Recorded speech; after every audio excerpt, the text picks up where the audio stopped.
আজকে আজকে যে পরিস্থিতি হয়ে ক্যাম্পাসে অ্যাটলিস্ট আপনারা যদি কেউ দেখতেন, বিশ্বাস করেন আপনারা সারা জীবনের জন্য এই ছাত্রলীগ জিনিসটাকে যে কি পরিমাণ ঘৃণা করতেন বা ভয় পাইতেন আপনারা জানেন না। এরা আমাদের সামনে রড দিয়ে পিটায়া, ছেলেগুলারে রড দিয়ে পিটায়া একদম আধা মরা করে ফেলছে। তারা এসে আমাদের পেছনে লুকাইছে, আমাদের বোরকার পেছনে, আমাদের ওড়নার পেছনে লুকায় বলে, আপু আমাদের একটু লুকায় রাখেন, আমাদের ওরা মাইরা ফেলবে, আমাদের বাঁচান আপু বাঁচান। আমরা তাদের ওড়না দিয়ে বোরকা দিয়ে লুকায় রাখছি, সেইখান থেকে আমাদের ধাক্কা দিয়ে ফেলে দিয়ে তাদের বের করে আবার মাথায় রড দিয়ে মারছে। এমন অবস্থা।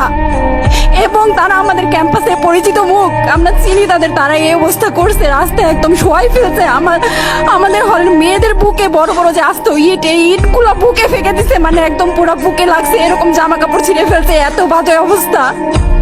অথচ আমার ব্যাচমেট, আমরা যাদের সাথে ক্লাস করি, একসাথে বসি, আমি তাদের একটা কথা বলতে দেখি না এগুলো নিয়ে, একটা কথা না। এবং তাদের নিউজ ফিডে গেলে দেখবেন তারা এখন এগুলাই সাপোর্ট করে যাইতেছে।